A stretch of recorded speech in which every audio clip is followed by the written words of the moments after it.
good evening to the members of Madurai Bar Association. It is indeed a great pleasure and privilege for me to deliver this lecture on the topic of admissibility of scientific evidence in criminal trials. At the outset, I would like to thank the members and office bearers of Madurai Bar Association for having given me this wonderful opportunity this evening to share my views on this topic. Let me have a good reminiscence and remembrance of the founder of Madurai Bar Association, its founder, late Mr. K. Vellaisamy, advocate, who was instrumental in bringing this Madurai Bar Association, and the present president, Mr. J. Ramamurthy, advocate, and the vice president, Mr. Suresh Kumar Aisapal, secretary, Mr. Venkatesan, and treasurer, Mr. Sarangan. I welcome you each and every one of you to this lecture. I also express my deep sense of gratitude to my most respected mentor, His Lordship, Honorable Mr. Justice M.M. Sundaresh, Judge, High Court of Madras, and whose tutelage I had the opportunity of learning the procedural aspects of law during my initial years of practice. I also extend my sincere thanks to His Lordship, Honorable Mr. Justice P.N. Prakash, the Administrative Judge of the Madurai Bench of Madras High Court. I express my sincere gratitude to my beloved guide, Madam Dr. N. Kaidvedi, Principal, Government Law College, Viluppuram, under whose guideship and guidance I have been pursuing my doctoral research on the topic which I am delivering for lecture today. Now, moving on to the topic straight away. The topic for discussion today, I have just divided the aspects of admissibility of scientific evidence in criminal trial in three phases or in three subheadings. One is on the general principles of admissibility and relevancy of scientific evidence, more particularly in reference to the procedural aspects governing Indian Evidence Act 1972. Number two will be the discussion on the application of forensic principles or the scientific techniques in criminal investigation as well as administration of criminal justice insofar as this scientific evidence is concerned. The third will be on the discussion, general discussion on the case laws governing the subject as a whole. First, moving to the admissibility of scientific evidence in criminal cases or admissibility of scientific evidence as a whole. Every criminal trial, for that matter, admissibility of evidence plays a very vital role in the sense that the court will not be inclined to admit all those evidence, whatever is coming before it during trial. So, what have to be admitted and what are all the rules relating to admissibility is the topic for discussion for today's lecture. Now, when we talk about evidence, three fundamental definitional aspects as Evidence Act 1872 will refer to section 3 of Indian Evidence Act. For your benefit, I am just going through the cardinal rules of evidence or the definition elements of evidence which is encapsulated thereunder in section 3. So section 3 talks about fact and issue, and relevant fact. So for our purpose of discussion today, all these three components are very much essential for that matter to admit an evidence as a proof in a court of law. For example, when you talk about a fact, the fact is nothing but either it has to be proved or disproved during a trial. This is what the simpler understanding of fact is all about. Now, what way or how a fact has to be distinguished and identified a relevant fact.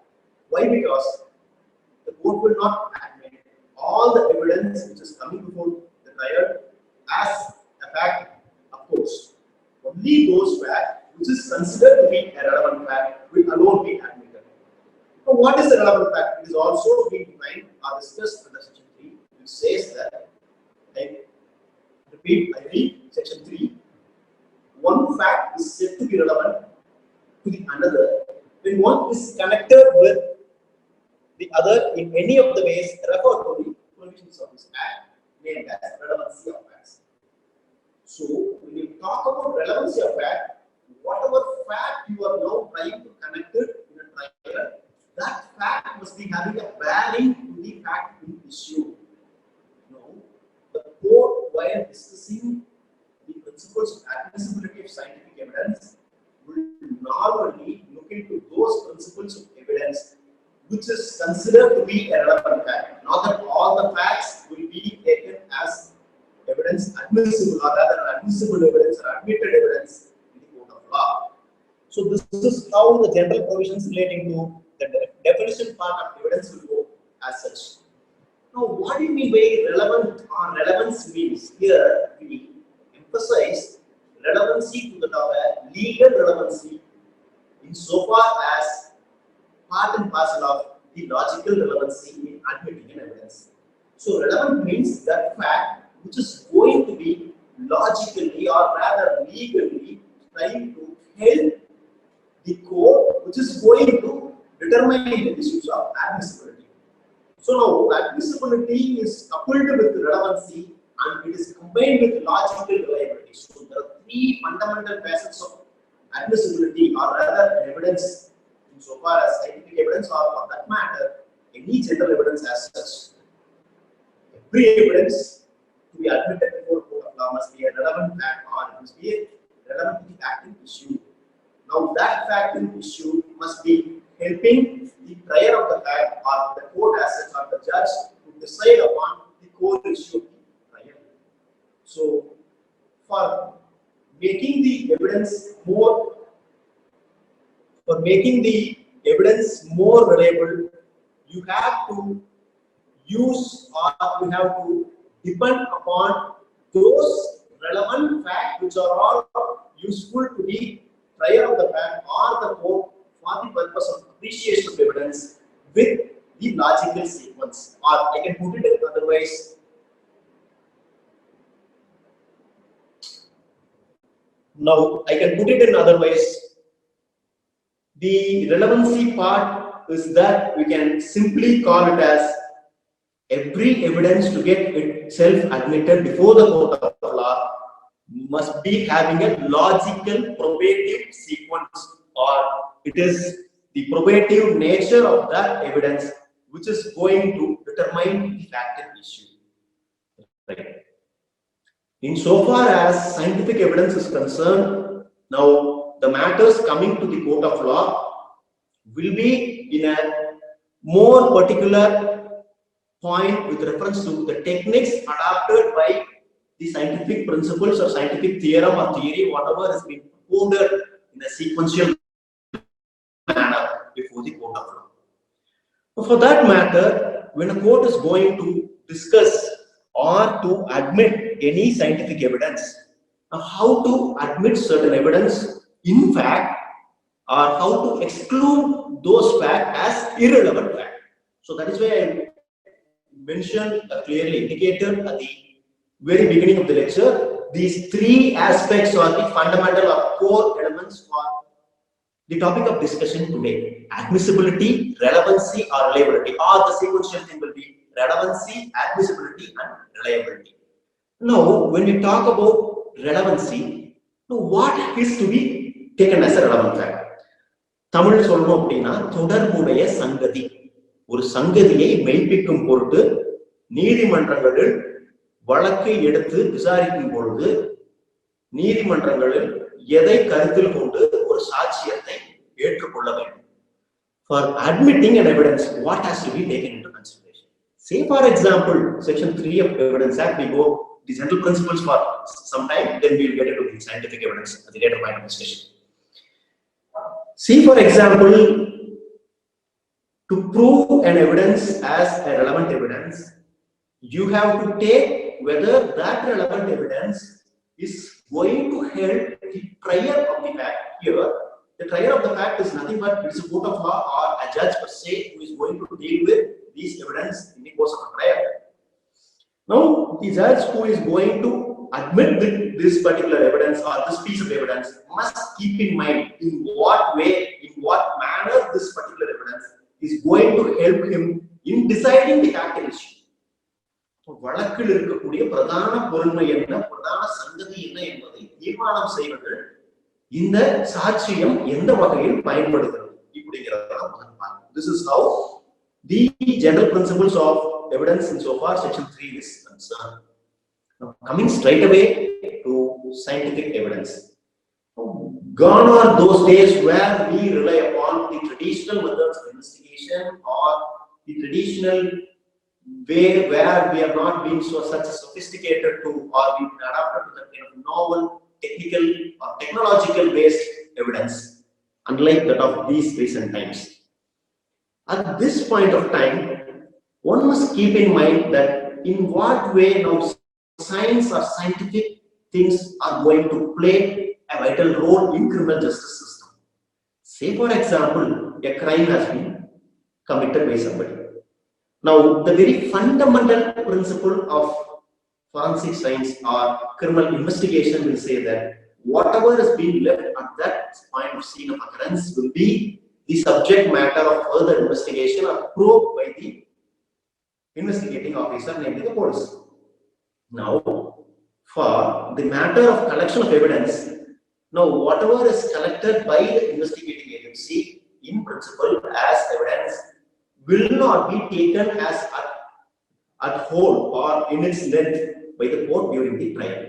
Or there are certain possibilities which I can say the court may during the trial at the threshold reject certain evidence as inadmissible or irrelevant.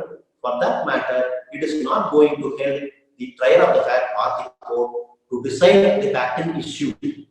So that is why I said all the facts which are relevant to the patent issue, which is having the logical relevancy coupled with legal reliability, is alone is going to be admitted before the court of law. Right. Now coming directly to the main, the centrifugal point of discussion today. Now, what are all the rules, the circumstances, or the factors which is concerned with the relevancy or admissibility of evidence? I can simply say the rule of admissibility is to be determined based on certain factors or criteria which is so being defined in law. Section 3 does not per se talks about, Evidence Act does not talks about anything on or as to the rules relating to admissibility. Then how far the courts have been following these rules or how far this kind of a legal vacuum is being patched up by the court during the course of a trial. Now this is the core aspect of discussion today. In India, insofar as the legal position under the Indian Evidence Act is concerned, there is no clear-cut definition for the term expert or relevancy or admissibility in Evidence Act. Why I say expert? Because now whatever under the name of scientific evidence, which we are going to discuss another couple of hours for discussion today, which all come before the court through a person who is so technically well versed or versatile upon a particular fact. Now, the fact is to be adduced before a court of law during the trial for the purpose of admissibility by a person who is so being acquainted with the principles of scientific knowledge or theory. Right. Now, it is we can say that is why very particularly categorically Evidence Act has used the word. Nowhere it says expert evidence. It says under section 45 it is opinion of experts as to matters of handwriting, fingerprint, thumb impression, etc. etc.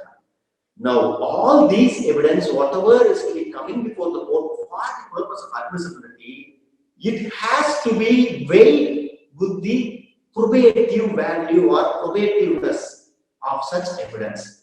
Now, what is probative value? This is the very important aspect to determine or decide admissibility at the first instance. See, probative value is nothing but how far the evidence which is going to be admitted before the court of law is going to try or going to help out a person to try a particular fact of law or a question of law, coupled with the question of legal relevancy or logical reliability. To make yourself more understandable, it is important to have a summary of glance over Section 45 of the Indian Evidence Act. Now, Section 45 of Indian Evidence Act, it per se says something called as opinion of experts. Now, it doesn't talk about anything as to the qualification or criteria or rather any such particular characteristic of an expert. It simply says a person must be a skilled person. That is all. Now, in what way the skilled person is going to be, or the opinion which has been rendered fit enough by the skilled person, namely the expert, is to be considered as a relevant fact before the trial, is the question to be discussed. Now, as we all know, the expert opinion is of a more advisory nature, or rather it is of a more opinion in nature. It doesn't have any conclusiveness or conclusive proof at trial. Now, what else is being required by the court of law for the purpose of admitting the expert opinion or scientific expert opinion? Why I say expert opinion? Because scientific opinion or scientific evidence comes to the court in the form of experts or scientific experts.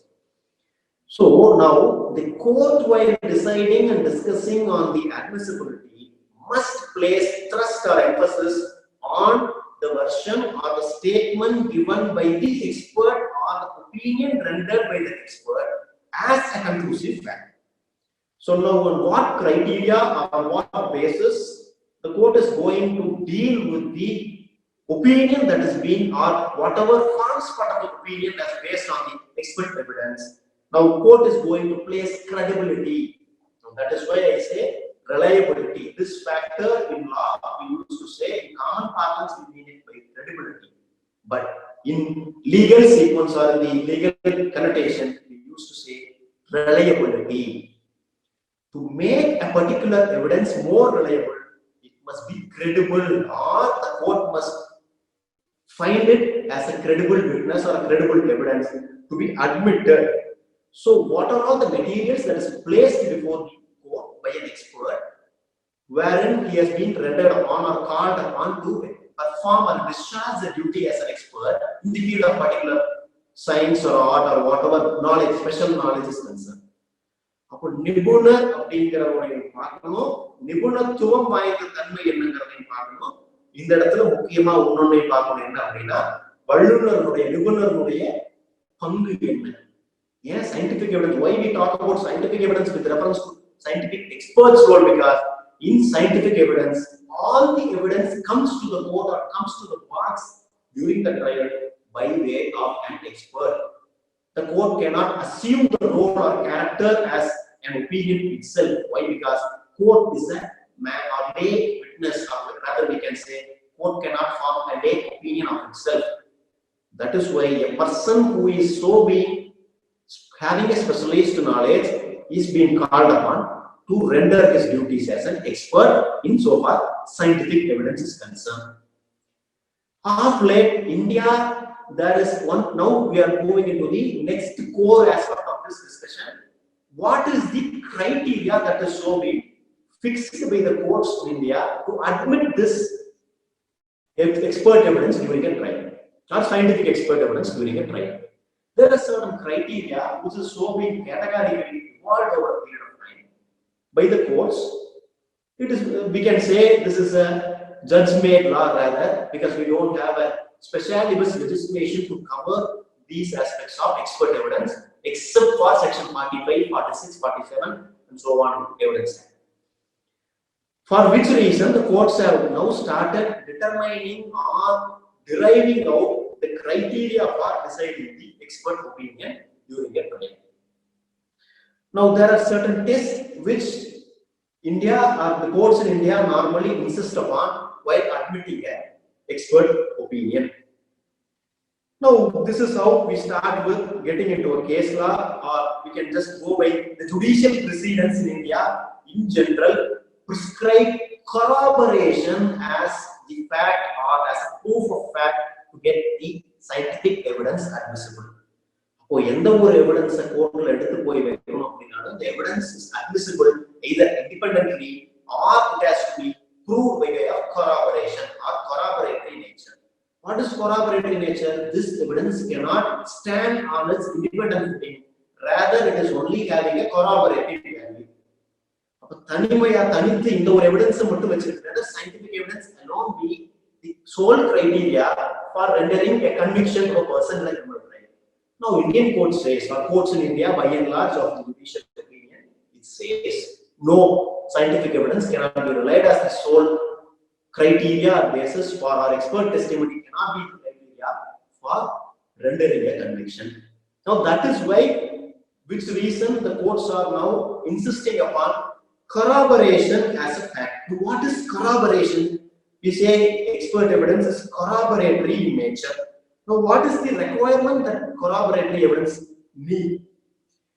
As a matter of abundant caution, the courts now started playing a role by saying that the determination on the scientific evidence as to admissibility of the such scientific evidence, the court will admit the particular piece of scientific evidence without any supporting piece of other evidence, or do they not insist on corroboration as a material factor for getting the evidence admitted before a court of law?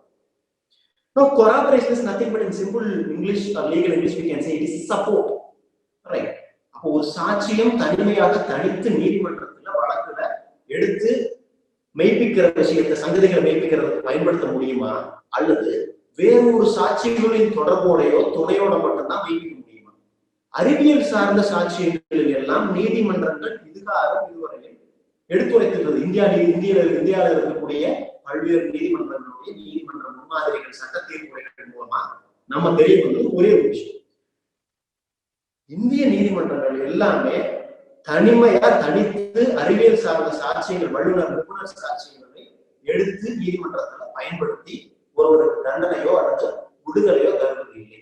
ஏன் அப்படின்னா, இந்திய நீதிமன்றங்கள் ஒரு சாட்சியத்தினுடைய பயன்பாட்டை, அதாவது இந்த அறிவியல் சார்ந்த சாட்சியத்தினுடைய பயன்பாட்டை எதை வச்சு தீர்மானிக்கிறாங்கன்னா, அதனுடைய தொடர்பு படுத்தக்கூடிய மற்ற சாட்சியங்களை வச்சு corroboratory nature. That is why we say the evidence must be proved in some or other fact or in some or other capacity rather than an independent fact. Why? Because the court still consider scientific evidence as a weak piece of evidence, not as a good or value-based evidence, or rather the courts are not placing reliance as a probativeness on the evidence is concerned. About corroboration illama independent courts are not looking forward into the scientific expert evidence. So that is why section 45 we say it is not a conclusive nature of evidence. That is why I have pointed out in an earlier course of discussion. The judicial discussions at this point of time started way back sometime before the Supreme Court in S. Gopal versus State of Andhra Pradesh. This is the first judgment which was giving away in the year 1977 or even before 1977. Mahan Bihari Lal versus State of Punjab. AIR 1977, Supreme Court 1091. Repeat, Mahan Bihari Lal versus State of Punjab, AIR 1977, Supreme Court 1091. Now, the Supreme Court has went into depth about the admissibility of scientific evidence. Now, court says whatever comes before the court as from expert testimony, the court is not able to rely or place any reliance for that matter, admissibility of that evidence on the basis of sole piece of scientific evidence. Rather, it is put it in a simple way, the court will not look forward to the uncorroborated testimony of an expert. For that matter, in this case, the court did not come forward to look into the handwriting expert's evidence as a sole piece of evidence to render acquittal for an accused. Now, an offense of forgery under section 428 and other provisions of law 408, 411 have been leveled as against the accused in this particular case for transferring some goods in a railway wagon or railway goods carrier without a receipt, fraudulent forging receipt nature, fraudulently creating receipt. This is the facts of the case. Now, court has called in and testified the evidence or witness of an expert, namely the handwriting expert. Now, handwriting expert has come forward to the court and he testified in this case, saying that the person whose handwriting found in the receipt and the accused specimen handwriting tallies. Now, Supreme Court says, no, even otherwise, this particular sole piece of evidence of the handwriting expert will not render a conviction to an expert, to render a conviction to a person based on the sole expert testimony. Why? Because the reason is, now the court is insisting on a substantial proof for expert evidence, or rather we can say the courts not per se look forward only the expert evidence as the reliable criteria to place admissibility on such evidence, or rather we can say courts have started insisting on corroboration as the mandatory factor for the purpose of relying on scientific expert evidence. This was the initial stage, or this was the march of law towards the field of scientific expert evidence insofar as section 45 is concerned. Now there are contradictory judgments. There are certain judgments, namely Murari Lal versus State of MP. I repeat, Murari Lal versus State of MP. Citation is AIR 1980, Supreme Court 531. Now, court in this case once again placed reliance on certain evidence which is coming before the court as regard to a handwriting expert once again, insofar as a 302 case is concerned. Now, the trial court convicted the accused, and conviction was also confirmed by the High Court, contending that the handwriting expert's opinion was unacceptable and it was not being permissible in law. This is what the judgment given by the High Court as well as trial court. Court did not accept the evidence of an expert, but when the matter went up to the Supreme Court, the Honorable Supreme Court has rejected the contention of the High Court as well as the trial court, saying that an expert's opinion cannot be used without substantial corroboration, especially. So, whenever you are relying on an expert opinion, you cannot render a sole conviction or a sole acquittal simply merely based on the solitary piece of expert evidence alone. Rather, you have to rely on certain other corroborative nature of, or the credible or credibility nature of evidence is based on the evidence whatever is being placed in footing to the admissibility coupled with logical relevance. So corroboration is the factor which is decisively determining the scientific evidence in India is concerned. But when you compare the comparative jurisdiction of other countries insofar the United States as well as the United Kingdom is concerned, there are certain rules, namely in United States of America, they've got a federal rules of evidence wherein they place reliance on the expert opinion, more particularly more so the scientific expert opinion insofar criminal case is concerned. This sometime was during the year 1923 and sometime later in certain other cases.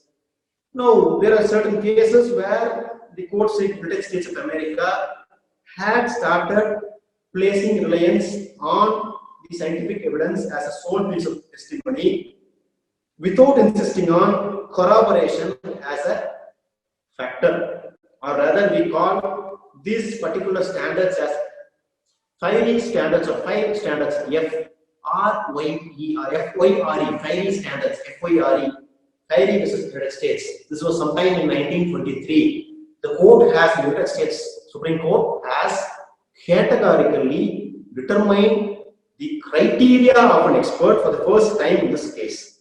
Now, what is the criteria of an expert or the scientific expert is that a person must be, to call himself as an expert, must be having the expertise, not only having expertise knowledge, he must be having proof in support of his expertise knowledge produced before a court of law, or rather he must have supporting publications in his name or peer-reviewed publications in each journal someone else, or he must testify the technique in which the court is being adopted for the purpose of relying on the scientific expert's opinion. These fiery standards, which have been evolved by the US Supreme Court, was subsequently followed in certain other cases, namely Daubert versus Merrill Doe Pharmaceuticals Limited, namely we call it as Daubert guidelines. This has given a leeway in India also in other comparative jurisdictions to decide on the admissibility of an evidence. So all along we were discussing about the relevancy, reliability and admissibility insofar as India and as well as the other comparative jurisdictions. Now what is that one aspect which we have to now shift our focus is that on the probative significance or probative efficacy of the scientific evidence in a criminal trial. Now what is that we call it as a probative evidence or probative significance is that the word probativeness means in how far a scientific evidence is helping a person who is going to try a particular fact in issue during a trial can rely upon such a fact, or in what way this particular evidence is going to help the trier of the fact in proving the evidence. அப்ப நீதிமன்றத்தை ஒரு வழக்கு விசாரிப்பதில் இந்த வல்லுநர் சாட்சியம், அறிவியல் வல்லுநர் சாட்சியமானது எந்த வகையில் உதவி செய்கிறது அல்லது எந்த வகையில் இது பயன்படுகிறது அப்படிங்கிறத வச்சு மட்டுமே தான் இந்த சாட்சியத்தை அட்மிட் பண்ணிக்கலாமா வேண்டாமா. To admit a piece of evidence, scientific evidence, before the court of law, the court is insisting or court is now relying on the probativeness. Now, probativeness is nothing but to try or to make the trier of the fact to accept certain things or to place reliance on certain things. அப்பொழுது நீதிமன்றத்துல இந்த வழக்கை விசாரிக்கும் பொழுது இது எந்த வகையில இந்த சாட்சியம் நீதிபதிக்கோ அல்லது நீதிமன்றத்திற்கோ பயன்படுகிறது என்பதை பொறுத்து மட்டுமே இந்த வல்லுநர் சாட்சியத்தினுடைய அட்மிசிபிலிட்டி அமையும். அப்படின்னு என்ன, இப்போ இந்த சாட்சியத்தை இல்லாம without the weightage of scientific evidence you cannot decide this case. அப்போ the more possibility or probability of the outweighing circumstances of the probativeness of the evidence must be decided for the purpose of admissibility. இப்போ மற்ற சாட்சியங்கள் எல்லாத்தையும் eyewitness இல்ல, வேற எந்த எவிடன்ஸுமே இல்ல, ட்ரையல்ல ப்ராப்பரா வந்து போலீஸ் சேகரம் பண்ண சாட்சிகள்ல பாதி சாட்சிகள் ஓரல் எவிடன்சஸ் யாரும் வரல, இந்த மாதிரி இருக்குன்னா இப்போ now the court is placing reliance on the scientific evidence. Now that is why we say scientific evidence is not having a backing, or rather we can say simply scientific evidence is not having a conclusive proof. So எந்த எவிடன்ஸுமே இல்ல, கடைசியா இது ஒண்ணுதான் இருக்கு, this is the only sole piece of testimony available அப்படிங்கறத வச்சு இது மட்டும்தான் இருக்குன்னா then court can shift into looking forward, placing reliance on scientific evidence. Now coming to the typology of scientific evidence, there are n number of scientific evidence which have been developed and evolved over a period of time. To start with, the very basic scientific evidence, as we all know, is a fingerprint. So fingerprint classification, everyone know, I will not go into the history of fingerprint. So every person's fingerprint is not unique with the other person's fingerprint. For that reason, every person's palmar surface or fingerprint rich pattern consistency is not that of the other person. But for one simple reason, every human being's fingerprint is classified into three patterns, namely arches, grooves and birds. This is the common criteria classification. After the traditional fingerprinting scientific evidence, the recent day scientific evidence or the state of events have given way for looking forward a new novel scientific technique for criminal cases, and more so particularly the cases pertaining to paternity disputes or parentage disputes. We all know DNA, or more particularly DNA evidence or DNA testing. So DNA evidence in India is also, it has got wide implications or has got wide application so far as criminal cases concerned. Now, how DNA profiling was done, or what is the historical significance of all those things? Sometime in 1980s or 85s, it was the person, namely Alex Jeffries. He was the person who has found. He is a person, professor of Leicester University Department of Genetics in England. He has identified or he has invented or discovered deoxyribonucleic acid. Now, moving on further to DNA evidence, what are all the significance or what are all the importance which DNA could place in the scientific domain of criminal jurisprudence? One major role which DNA is playing is none other than paternity dispute to find the parentage of a person. So, to link a person with that of his parentage, recently also there are catena of judgments. N.D. Tiwari's case, Rohit Shekhar versus Sri Narayana Tiwari and others. This is the case sometime in 2014. The court has given weightage for DNA evidence to prove the paternity of a person with that of his biological father. Even prior to this, there are a lot of cases wherein the court has started relying upon DNA as evidence in India. The first case in India is Kunniraman versus Manoj. This was in Kerala sometime. Kunniraman versus Manoj. This is one such case where paternity, where courts have used DNA as a scientific evidence or an expert evidence, where the DNA plays a vital role in proving the paternity issue. One popular case or a familiar case which everyone used to know is DNA test is also being used in criminal cases for criminal identification. The famous case is the case of Navarasu murder case, or rather we say State versus John David, Inspector of Police, Chidambaram Annamalai Police Station versus John David. This is the case where the court has no doubt the citation. State represented by Inspector of Police versus John David. This is reported in AAR 2011 Supreme Court 2764. AAR 2011 Supreme Court 2764. So now this has given way for a distressing, a shocking event where the court has relied upon DNA evidence to find the person whose body is being murdered. It's severed into pieces, truncated, mutated into pieces, where the court has relied upon in a more gruesome way the murder has been taken place. The court taken the biological DNA samples and has tested and conclusively accepted DNA evidence as a conclusive. So there are other catena of judgments where in scientific evidence we used to say the admissibility of evidence. Recently in this Arushi Talwar murder case, we used to say Nupur Talwar versus Central Bureau of Investigation and another. Nupur Talwar versus Central Bureau of Investigation and another. This is the judgment of the Supreme Court in review petition number 85 2012, judgment dated June 7, 2012.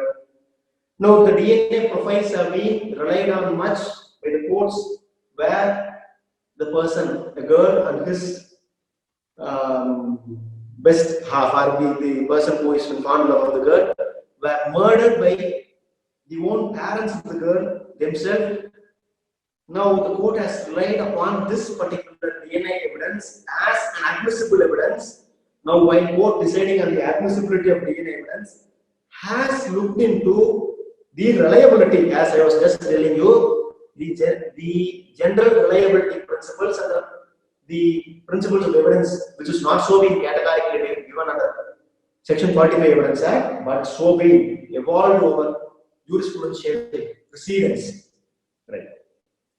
So one thing is very clear: when court is to decide on the admissibility of an evidence, the courts need not, or rather, courts will normally not looking forward to evidence on a sole piece of evidence as scientific evidence is concerned. The reason being, I was just telling, it's the corroborating part which makes the evidence more reliable in a trial. Now, coming to the methods or modality in which such an evidence is to be admitted or extracted in a court of law. This is the important aspect of the novel scientific evidence, or admissibility of this type of evidence comes into play with the advent of narco-analysis, brain mapping, polygraph, or truth serum, or voice spectrography. As such, all these things, insofar voice spectrography, the very recent judgment, the full bench judgment of this Honorable Supreme Court in Ritesh Shikha and others sometime in 2019 SEC. This judgment was the leading on voice spectrography. Now we just travel into the major aspects. I will take not much of your time. I will just discuss in detail of all these scientific techniques, so far scientific evidence, namely narco-analysis, brain mapping, polygraph, and voice spectrography, etc. Now, the very landmark judgment which we know is that Selvi and others are Selvi versus State of Karnataka, AR 2010, Supreme Court page number 340. This particular judgment is the eye-opener or landmark judgment of the constitutional bench or the full bench of the Supreme Court in Selvi versus State of Karnataka, which says that all scientific evidence or all forms of scientific evidence which can be taken from an accused or which is being extracted from an accused during the course of investigation can be admissible in evidence, provided that the evidence should not be obtained by way of a compulsion or under any coercion or any force. Now we connect this particular aspect of scientific evidence or admissibility of scientific evidence to that of the constitutional provisions under Article 20 subclass 3. I repeat, Article 20 subclass 3 is the foundation or the bedrock of the constitutional jurisprudence which deals with the admissibility aspect or reliability aspect of scientific evidence. Why we say Article 20 class 3, it says it prohibits certain things inter alia. One is it prohibits testimonial compulsion by a witness or a person who is an accused of an offense. So, law prohibits or forbids obtaining evidence by using a compulsion or any force, or rather we call it as a testimonial compulsion. Now, shifting our focus straight away into the methodology or the modality in which the scientific evidence is so being obtained, or the techniques which are adopted by the investigating agency for the purpose of collecting or extracting these scientific evidence in various methodology of evidence or techniques, scientific techniques. Now, as we all know, what has happened, the narco-analysis technique, or rather we call simply is the truth serum or drug analysis, narco-analysis test. This is one fascinating aspect of scientific evidence, the novel scientific evidence, the admissibility part of which will be in a short while. Now, narco-analysis is person who is being accused of an offense or a witness is subjected to some kind of influence of certain drug. That is why we say narco, it means an unconscious state. A person is being taken to an unstableness state, or in a sleeping state, or in a more morbid state, rather we can say. A person is being subjected to some kind of a drug, whether he is capable of giving some evidence of his own, or he is being put to a testimonial compulsion or torture, as the word so being particularly used under Article 20 class 3. So all these scientific tests or the expert, whatever has been expertise knowledge which has been used insofar collection of the scientific evidence is concerned, it plays a vital role in deciding the admissibility.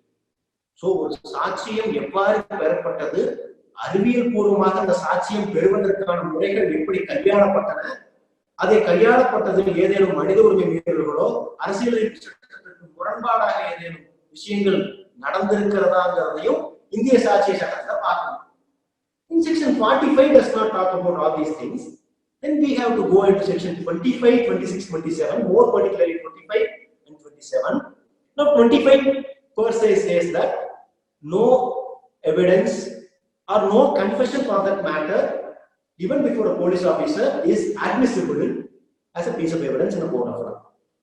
So now these scientific evidence which has been retracted or extracted from an accused through various scientific techniques in either narco-analysis or brain mapping or polygraph, etc., etc. These evidence was subjected to some kind of a compulsion. or the person is put to confess something beyond his will or wish or desire. Now, to admit the particular evidence, the judge or the court must satisfy itself the method or manner in which such evidence is so being obtained. Now, coming parallelly to the admissibility aspect, in a sequential manner with that of the scientific techniques, these techniques do not place any safeguards to an accused person to put forth the truth or the statement before the person, police officer, during the course of an investigation, or rather a person is being subjected to some kind of a testimonial torture or compulsion. That too, a person is now being taken into that state which he is not capable of understanding the consequences under which he is giving an evidence. ஒரு சாட்சியம் சொல்பவன் தானாக முன் வந்து வாலண்டரியா ஏதோ ஒரு செய்தி சொல்லணும். This is what the general principles of evidence says.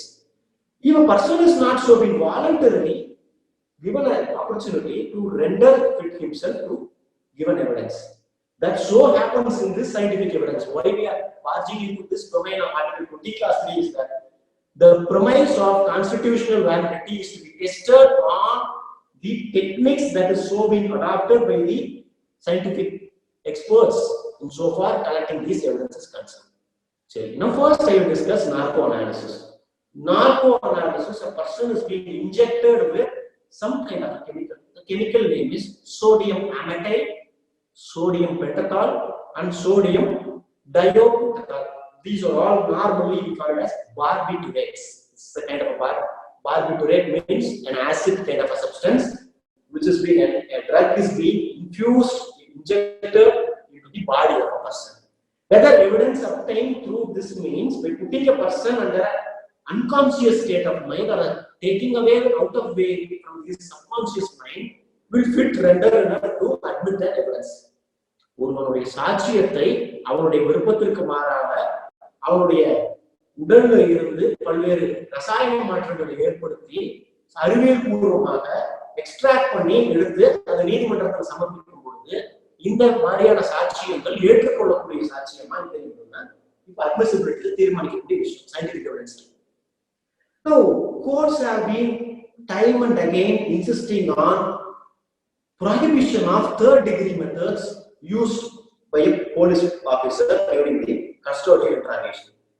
Now, whether using of this techniques of narco analysis or any other test will violate the person's personal liberty or more particularly right to privacy or any other fundamental rights for that matter. Why? Because we were discussing with the rules relating to admissibility. The first rule of admissibility says to make an evidence admissible, it must be reliable. So now fitting the very same definition of reliability or reliableness, whether an evidence obtained from a person through the influence or under the influence of a drug is placed as a reliable evidence admitted before a court of law. This was the case, or this was the issue decided in Selvi versus State of Karnataka, AIR 2010, Supreme Court case number 350. Now, Selvi's judgment was the eye opener, as I said, it is the landmark case on this aspect is concerned. It says that the very cardinal rule of admissibility of evidence, scientific evidence, it has given way for admitting the evidence without any compulsion or coercion. Now, what is compulsion or coercion must be tested once again under section 27 and 25 of Indian Evidence Act. Now, police, whatever you gave before a police officer during the course of investigation is not admissible, it says. But when a police officer taking a person into custody, he is administering some kind of a test with the permission of the court, express permission or express consent of an accused. Now, the person is being subjected to some kind of a testimonial compulsion. Now, narco analysis and that of admissibility. We are coming straight away into the scientific technique used in narco analysis and its admissibility in a criminal trial. Narco analysis, you are infusing or injecting a drug into the body of a person, lowering his subjectual understanding, inception or deception. அப்படின்னா என்னன்னா, ஒரு நார்மலா சாதாரணமா இருக்கக்கூடிய மனநிலையில இருந்து ஒரு மனிதனை வேறெங்கோ வெளிப்படுத்தி கொண்டு போய் அவருடைய சாதாரணமான மைண்ட் செட்டுக்கு அப்பாற்பட்டு ஒரு உண்மை நிலையை கண்டறிவதற்காக எடுக்கக்கூடிய சோதனை தான் உண்மை நிலை கண்டறியும் பரிசோதனை. சரி, உண்மை நிலை கண்டறிவதற்காக இந்த மாதிரி ரசாயன பரிசோதனைகளை மேற்கொள்வதில் இந்திய சாட்சிய சட்டத்துல ஏதாவது தடை இருக்குதா, இல்ல அரசியல் அமைப்புல ஏதாவது முரண்பாடு இருக்கான்னு பார்த்தா நம்ம ஏற்கனவே பார்த்தோம். Article 20 Clause 3 is an embargo or a bar for this. So why we say this evidence under scientific technique of narco-analysis or brain mapping or whatever is not admissible per se, because this evidence rendered by a person cannot be made admissible. For that reason, a person is being now taken into a abnormal state or a subconscious mind of his memory.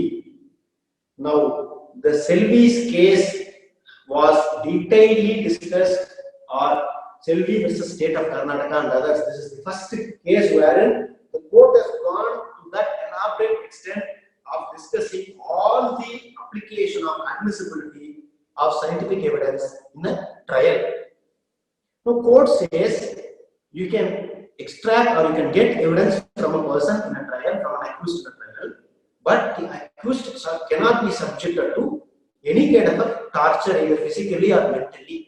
Now, narco-analysis involves a mental torture or a mental state of inebriatedness. Why I use the word inebriatedness is because a person is being infused with some kind of a drug. In a normal state of mind, a person who is not coming forward, rather not willing enough to provide some evidence as against himself, which could be proved against himself in a trial. If the court is going to make it admissible in a trial, this is going to be a evidence acting against the individual. So in a normal state of mind, this person is not giving the evidence.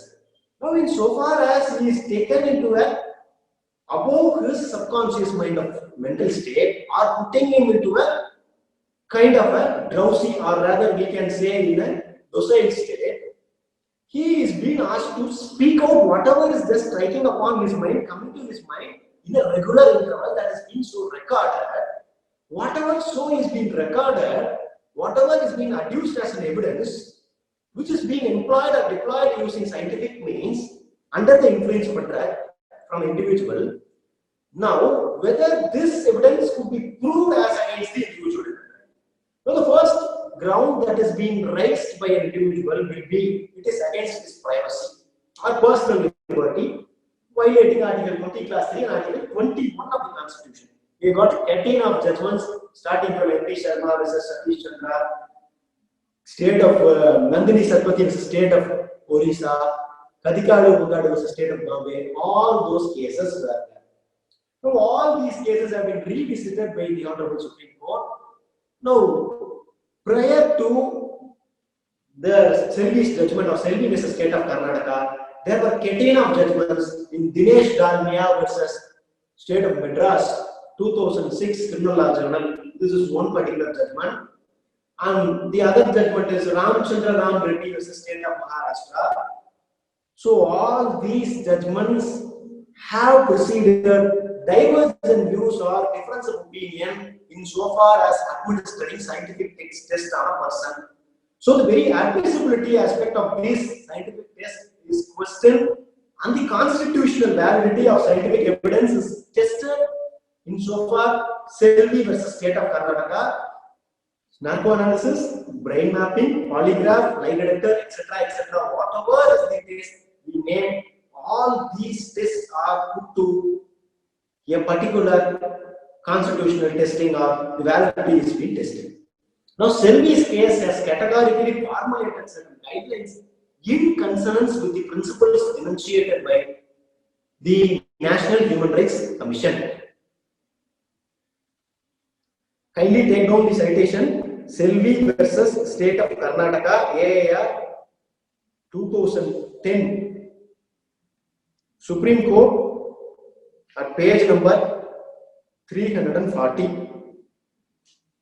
Even if the citation is not being legibly or is not able to hear my voice promptly, I will circulate the materials, whatever is being compiled and prepared by me in this regard during the end of the lecture.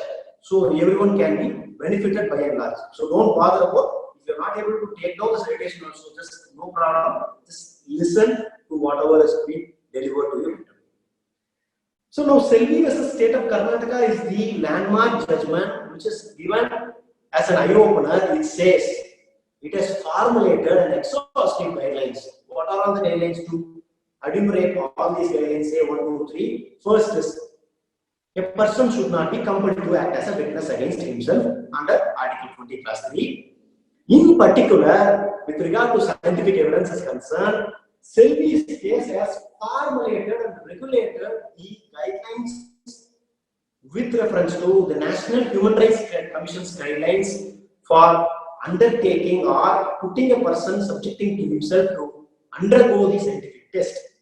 Now, testing a person's mental state or mental ability cannot be done by an individual or by the investigating mechanism or a police officer per se. அப்போ ஒரு போலீஸ்காரரை நினைச்ச மாதிரி தூக்கிட்டு போய் ஒரு ஆளை உள்ள வச்சு நார்கோ அனாலிசிஸ் டெஸ்ட் பண்ணி எவிடன்ஸ் எக்ஸ்ட்ராக்ட் பண்ண முடியுமான்னு கேட்டா முடியாது. But what are all the guidelines that is being given by National Human Rights Commission? That is so being extracted in Selvi's judgment. It says precisely these narco analysis, brain mapping, whatever test is being conducted, it must be conducted with the support or help of a qualified medical practitioner. First one. Number two, the drug so administered on the body of a person must be in the quantity such level whatever of dosage is being prescribed, not beyond the prescribed standard of dosage. This should also be prescribed and this should also be administered by a person who is a qualified medical practitioner. Besides the medical practitioner, there must be a neurologist, psychologist, and cardiologist who must assess the external physiological conditions of a person to withstand these kind of tests. So, சாதாரணமா ஒரு ஆளை ஊசி போட்டு narco அனாலிசிஸ்ல டெஸ்ட்க்கு வர வச்சு evidence extract பண்ணி போய் கொடுத்தீங்கன்னா ரோட்ல, that is not suffice to admit or the admissibility part of that evidence will not be holistic or holistic. To make this evidence as a holistic or legally law pervasive in nature. One particular aspect which have to be kept in mind is the guidelines enumerated under National Human Rights Commission and the guidelines under Selvi's case must be strictly and scrupulously followed. அப்போ police officer மட்டுமே தனியா போய் ஒரு scientific evidence இந்த மாதிரி narco analysis இதெல்லாம் பண்ணி எடுக்க முடியாது, எடுக்க கூடாது. It has to be done in the presence and support or assistance of a qualified medical practitioner, psychologist, etc. who is prescribed under law. This is one aspect. Now coming to yet another test, normally we call it as the brain mapping. What is the difference between narco analysis and brain mapping is that in narco analysis you are injecting an injection or a drug is being infused to the body, whereas in brain mapping you are inducing or you are putting a person into a shock, mental shock kind of a condition. The shock is being called as a wave shock is being passed, or electric current, namely P300 wave. The validity of brain mapping or this P300 test is being categorically discussed in Ramachandra Ram Reddy versus State of Maharashtra. This is the case where the court has discussed at length the purpose of the brain mapping test. Ramachandra Ram Reddy, or this brain mapping in India, we say a particular person is being taken, his statements rendered during the trial will be recorded in an instrument like that of a ECG or EEG, electronic cardiograph machine or electrocardiograph machine. Or EEG machine or machine, a person will be asked to talk. His sequential speech will be recorded with the help of that device. Now his brain sensory organ is being recorded by the neuroscientist. Now if in the course of this interrogation, during the course of this speech, if the accused is prompting himself to adduce some statement by way of narco analysis, this neuro brain mapping, that will be recorded and that will be used against himself. Once again, the testimony, whatever has been taken, will be called as an incriminating evidence. it will be used as against himself in a trial. Now, the scientific evidence obtained during this course of brain mapping test, whatever is the behavior of a person, whatever is recorded as the psychological or physiological conditions, this may involve certain methods towards detecting the criminality in a person. குற்றம் புரிந்தானா இல்லையா என்பது விஷயத்தை எல்லாம் எப்படி ஒரு ஆளை வந்து காவல் நிலையத்துக்கு அழைத்து கொண்டு போய் விசாரணை செய்யும் பொழுது தேர்ட் டிகிரி மெத்தட்ஸ் யூஸ் பண்ணி மூன்றாம் தரமா வந்து அவனை வந்து அடிச்சு துன்புறுத்தி விசாரிக்கிறார்களோ அதற்கு ஒப்பாக அதற்கு நிகராகவே இந்த மாதிரி விஷயத்துல அடிக்கிறது இல்லை, துன்புறுத்துறது இல்லை. ஆனா அவனை மனோரீதியாக மனநிலைக்கு சம மனநிலையில வைத்திருக்காம மனோரீதியாக அவனை வந்து வேறு நிலைக்கு எடுத்து சென்று அவனை பேச வைக்கிறது.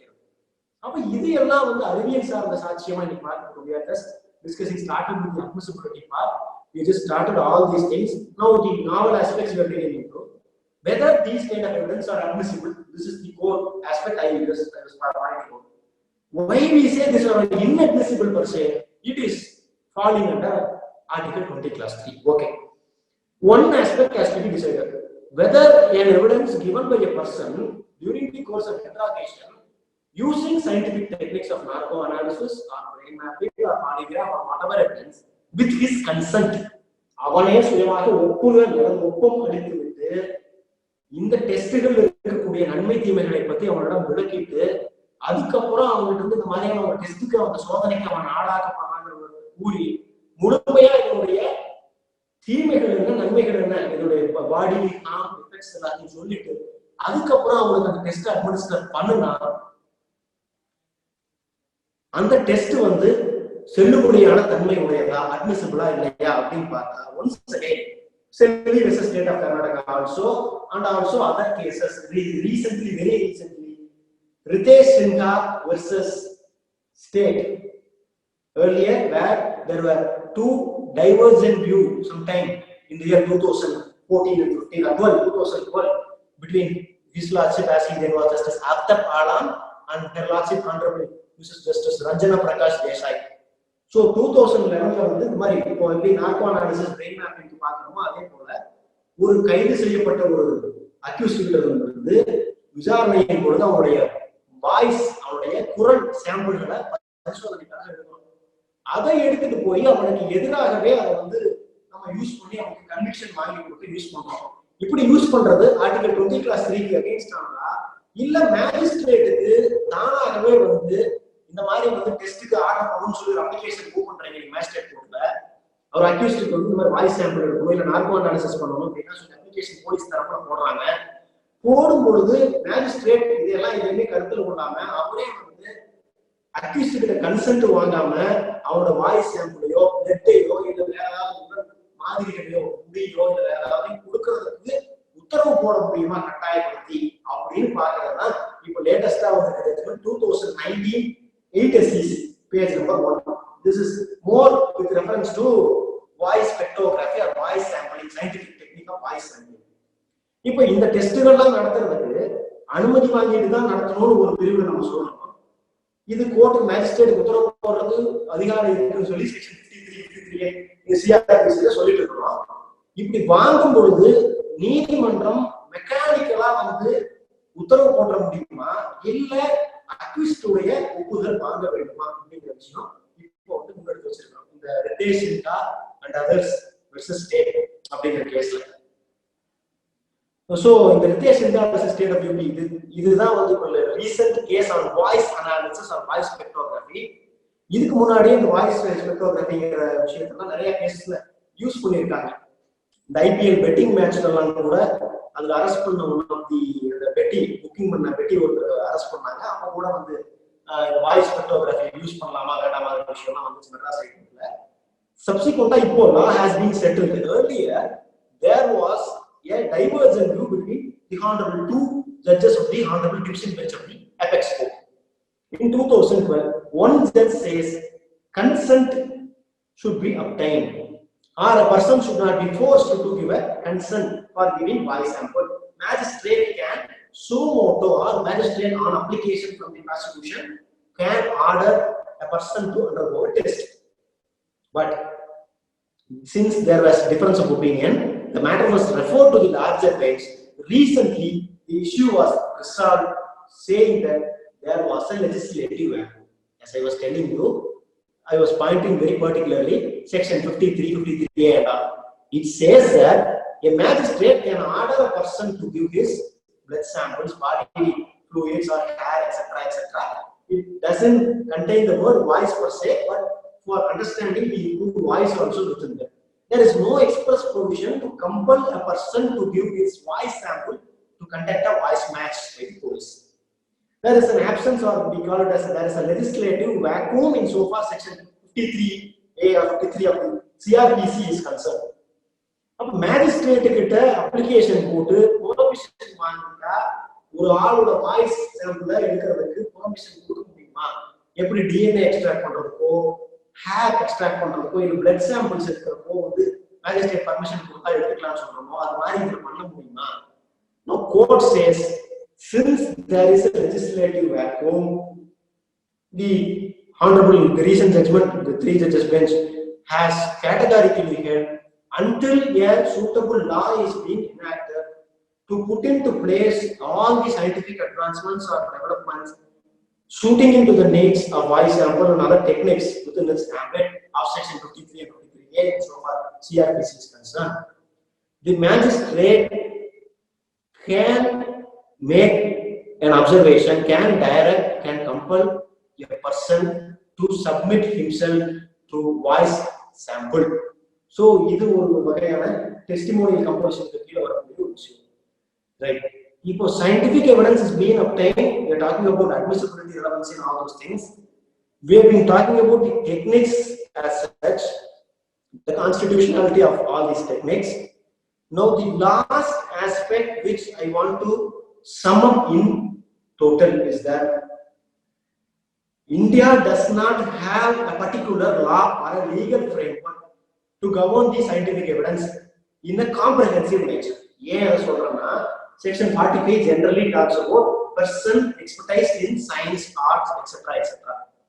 Adile expert na yaru expert oda qualification alla sollala, specially skilled person ஒரு வார்த்தை யூஸ் பண்ணுவோம். ஆனா US கோர்ட்டோ மற்ற கண்ட்ரி எல்லாம் என்ன சொல்றாங்க அப்படின்னா, to categorize or to qualify a person as an expert, the person must be possessing the expertise nature of characteristics. அதான் ஏற்கனவே சொன்னேன், ஒரு எக்ஸ்பர்ட் நிபுணத்துவத்தை நிரூபிக்கிறதுக்கு அவரை நான் ஒரு நிபுணர்னு சொல்லியிருக்கான அங்கீகாரப்படுத்துறது என்னென்னலாம் இருக்கணும். அது இந்தியன் லால கிடையாது. இந்தியன் லால பிரைவேட் எக்ஸ்பர்ட்ஸ் பத்தி எந்த ஒரு விஷயத்தையும் சொல்லல. சிஆர்பிசியோ வேறலையோ செக்ஷன் 293 நம்ம சொல்லுவோம் சிஆர்பிசில examination of opinion of chemical examiner etcetera etcetera அப்படின்னு சொல்லுது. This gave safeguard only to the government's scientific examiners in a forensic laboratory. Private examiners பத்தி private forensic labs ஐயோ இல்ல scientific laboratory வேலை செய்யறவங்க பத்தியோ இது சொல்லல. இவங்க கிட்ட இருந்து வாங்கக்கூடிய ஸ்டேட்மெண்ட்ஸ் உடைய admissibility பத்தியும் இந்த செக்ஷன்ல சொல்லல. Pratap sir, admin from MBA sir. Yes sir. Sir, we will conclude in 10 minutes sir. Then we will have a question and answer section. I will wind it up another 2 minutes. Sir, after concluding, the members have some doubts sir. We will clear the doubts sir. We will reserve the last 10 minutes for the clearing the doubts. Yes sir, people members who having doubt can raise your hand, then we will come one by one to clear the doubts. Yes sir, yes sir. Okay sir, you can continue sir. Thank you. Yes sir, I will wind up in another 2-3 minutes. So I was talking about section 45, the relevancy aspect, the admissibility aspect, the rules of corroboration, certain case laws of Indian origin as well as US origin. Now coming to the scientific techniques, the typology of evidence, narco-analysis, etc. The only way is that there is something we call it as we don't have a particular separate legislation, because country like US and UK, they have a separate law governing expert evidence or expert opinion. Federal rules of expert evidence னு சொல்லிட்டு US ல தனியா expert evidence னு ஒரு சட்டமே இருக்கு. ஆனா இந்தியாவை பொறுத்த வரைக்கும் இன்னைக்கு சயின்ஸ் அண்ட் டெக்னாலஜி வளர்ந்துருச்சு. Often lawyers and judges, more particularly the judges of the trial court, they are relying upon the scientific evidence. Because why I am talking this? Because as lawyers, we are all called as lay man or lay witness insofar as science is concerned. Science is a specialized field of law. நமக்கு அறிவியல் சார்ந்த சாட்சியத்தை நீதிமன்றத்தில் அனுமதிக்கணும், அதை ஏற்றுக்கணும், அதை வந்து சாட்சியமா கருதணும். அறிவியல் பத்தின கொஞ்சமான நமக்கு கருத்துக்களும் அறிவுகளும் தெரிஞ்சிருக்கணும். அது தெரியல, அதை தெரிஞ்சுக்கிறதுக்கான வழிவகை நம்ம வந்து பண்ண முடியாது. ஆனா சட்டத்துல அதுக்கான ஏதாவது இடம் இருக்கா, தனியா எக்ஸ்போர்ட் எவிடன்ஸ் பண்றதுக்கான ரூல்ஸ் இந்தியாவில் ஏதாவது சொல்லியிருக்காங்க? ஆனா there is a vacuum, there is a big hollow. General provision section 45 மாத்திரம் தான் வச்சிருக்கிறோம். We say it is only of a corroborative nature. We are not placing reliance on conclusive proof. இப்ப DNA test எடுத்துட்டு போய் வெட்டர்னிட்டி கேஸ்ல கொடுத்தா கூட court என்ன பண்றாங்க, DNA டெஸ்ட் மாத்திரம் வச்சுக்கிட்டு நீங்க வந்து கன்க்ளூட் பண்ண முடியாதுன்னு சொல்லி சில கோர்ட்ல சொல்றாங்க. சில கோர்ட்ஸ் என்ன பண்றாங்க, டிஎன்ஏ டெஸ்டே வந்து சாலிட்டரி பீஸ் ஆஃப் எவிடன்ஸ் சொல்றாங்க. சே ஃபார் எக்ஸாம்பிள் நந்துலால் பாசிட்டிவ் பத்விக் வெர்சஸ் லதா நந்துலால் 2014 சிடிசி, இது ஒண்ணு. அப்புறம் அதுக்கப்புறம் there lot and lot Dipanwita Roy, Rona போட்ரா Rai, Deepan வித்தா Roy, Rona போட்ரா Rai. I give you all the citations. I will circulate the materials, don't worry. So all these cases, either contradictory views or divergent views are there. The courts are not in a position as far as scientific evidence is concerned. The courts have to rely upon what the expert says while he is coming and entering or rendering evidence in the box. While he is coming before a court and rendering himself as a witness, whatever comes in the mouth of the expert, that has to go into as evidence. So either to admit it, either to rely on such evidence, either to give a corroborative value or contradictory, it is all purely dependent on the judicial discretion. That is why we say, insofar as section 293 as well as section 45 of Evidence Act gives more leeway for judicial discretion. நீதிபதிகளுக்கு நீதிபதி, நீதிமன்றங்களுக்கு நீதிமன்றம் அவர்களுடைய உல விருப்ப அதிகாரத்தின் மீது மட்டும்தான் இந்த அறிவியல் சாட்சியத்தின் பயன்பாட்டை அறிவியல் சாட்சியத்தை ஏற்றுக்கலாமா வேண்டாமாங்கிறத நம்ம வந்து இன்னைக்கு பார்த்துட்டு இருக்கோம். இந்தியால இதுக்கு தனித்துவமா ஒரு சட்டம் வரவில்லை. இப்ப அண்மையில 2020 ஒரு மிகப்பெரிய ஒரு முன்னேற்றம் ஏற்பட்டிருக்கு. இந்த தடை அறிவியல் சம்பந்தப்பட்ட விஷயங்களுக்காகவே வேண்டி அதுக்கான சிறப்பு படிப்பு, இந்த வல்லுநர் சாட்சியத்தை எல்லாம் விசாரிக்கிறதுக்காக வேண்டி அதை வகுக்கிறதுக்காக கமிட்டி எல்லாம் போடுறாங்க, கிரிமினல் லா ரிஃபார்ம்ஸ் கமிட்டி. இதனுடைய வெளிப்பாடா இப்போ national forensic sciences university bill அப்படின்னு இப்போ பாராளுமன்றத்துல 2020ஆம் வருஷம் இந்த பிப்ரவரி மாசம் கூட்டத்தொடர்ல அறிவிச்சிருக்காங்க. இப்ப இதுலதான் மேஜரா பாத்தீங்கன்னா ஏற்கனவே வந்து டிஎன்ஏ ப்ரொஃபைலிங் பில் அப்படின்னு ஒண்ணு பாராளுமன்றத்துல நிறுவனம் இருக்கு. லோக்சபா ராஜ்யசபா பாஸ் பண்ணாம அப்படி வச்சிருக்காங்க. இந்த மரபணு பரிசோதனைகள் எப்படி நடத்தணும், உலகளாவிய நாடுகளுடைய மரபணு பரிசோதனை உட்படுத்த வேண்டிய சேகரங்கள்லாம் எப்படி சேகரிக்கணும், மாதிரிகள் விஷயம். அதே போல இப்போ அறிவியல் தடய அறிவியல் சார்ந்த சாட்சியங்கள்ல எப்படி எல்லாம் பயன்படுத்திக்கணும்னு சொல்லிட்டு இப்போ நேஷனல் ஃபாரன்சிக் சயின்சஸ் பில்னு சொல்லிட்டு ஒரு பில்ல பாஸ் பண்ணாம பெண்டிங்ல வச்சிருக்காங்க, நிறைவேற்றாம அறிமுகப்படுத்தி 2020. இது தொடர்புடைய ஆவணங்களையும் இது தொடர்புடைய குறிப்பேடுகளையும் நான் உங்களுக்கு இந்த லெக்சரோட இறுதியில உங்களுக்கு வாட்ஸ்அப்ல மெயில் கம்யூனிகேஷன்ஸ்ல உங்களுக்கு நான் அனுப்பிச்சிருக்கிறேன். For the greater benefit of all the members who have attended the lecture immensely today. So to conclude, I will come up with the conclusion. To conclude, so scientific evidence is already started its role in criminal trial. It has just traveled and travels beyond the scope of criminal jurisdiction, and the jurisprudence of scientific evidence has got no boundless limits with the advent of new technology, invention, whatever coming in scientific field. Forensic science, science and technology and law is going to play a conjoint role or a corresponding coming role in the days to come. So அப்ப அறிவியலை தொடர்புபடுத்தி சாட்சியங்கள் இனிவரும் காலங்களில் விரைவாக வெகுவாக நீதிமன்றங்களுக்கு முன் வந்து குவியும் என்பது எவ்வளவோ ஐயமில்லை என்பது என்னுடைய தாழ்மையான ஒரு கருத்து. இதற்கு தகுந்தாற்போல் கீழமை நீதிமன்றங்களில் வழக்குகளை விசாரணையில் இருக்கக்கூடிய ட்ரையல் அட்வொகேட்ஸும் அதே போல மேல இருக்கக்கூடிய உயர்நீதிமன்றங்கள் உச்ச நீதிமன்றங்களுக்கு வழக்குரைகளும் குறிப்பாக அதே போல வந்து அரசு குற்றவியல் வழக்குரைகளும் ப்ராசிக்யூட்டர்களும் இந்த சயின்டிபிக் எவிடன்ஸை பற்றின போதுமான நாலேஜ் அவங்க வந்து அக்யூப் பண்ணி தங்களை திறமைப்படுத்தி கொண்டு வைக்க வேண்டும். வைத்துக் கொண்டாலுடைய நம்ம இந்த இனிவரும் காலங்களில் அறிவியல் சார்ந்த சாட்சியங்களின் பயன்பாட்டை குற்றவியல் வழக்கு விசாரணைகளில் விரைவாக எடுத்துரைத்து நீதி நிலையை நாட்ட முடியும் என்பது என தாழ்மையாக கருத்தாக கூறிக்கொண்டு வாய்ப்புழைத்த அனைத்து நல்லுள்ளங்களுக்கும் மதுரை வழக்குரைஞர் மாமன்றத்திற்கும் அதனுடைய நிர்வாகிகள் மூத்த நிர்வாகிகள் அனைவருக்கும் எனது பணிவான நன்றிகளையும் வணக்கத்தையும் விரித்தாக்கி உங்களிடமிருந்து தற்சமயம் விடைபெற்றுக் கொள்கிறேன். உங்கள் அனைவரையும் பாதுகாப்பாக இந்த கொரோனா வைரஸிலிருந்து காத்துக் கொள்ளுமாறும் அவரவர்கள் தங்கள் வீட்டிலே இருந்து பாதுகாப்பாக சட்டவியல் அறிவை மேம்படுத்திக் கொள்ளவும் பயன்படுத்துமாறு கேட்டுக்கொள்கிறேன். தங்களிடமிருந்து விடைபெற்றுக் கொள்கிறேன். நன்றி, வணக்கம். Now over to discussion, sir. Sir, discussion. If anyone have any doubts, you can clarify. You can raise questions. Sir, open to discussion. Clarify. Sir, Yes, sir. you can raise your hands and you can raise any queries. I'm receiving a lot of complimentary congratulation messages, and I thank you each and every one of you from the bottom of my heart for giving your valuable comments, sir.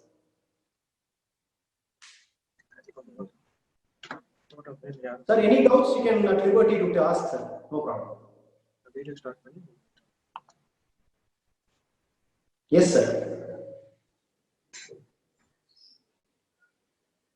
Sir, சொல்லுங்க வணக்கம்.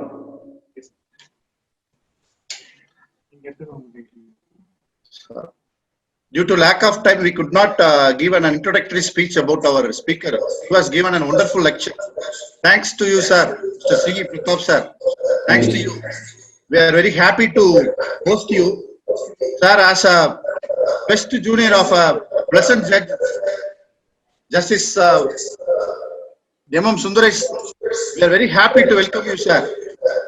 Although it is a vote of thanks speech, I welcome you, sir, because we don't have a chance to welcome you in the initially, sir, because with a lot of interest, straight away gone into the speech, sir. Anyhow, we are to enlighten our young bar members. As a vice president of Madurai Bar Association, I'm High Court Madurai bench. I'm very happy to host this function, host this virtual meeting, sir.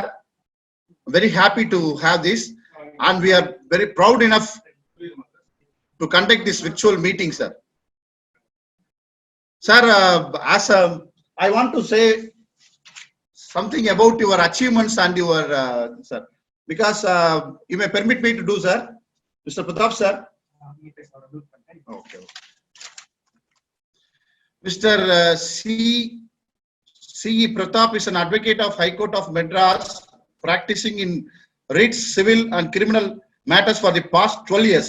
He holds dual specialization master degree in law and labor and administrative laws, criminal law.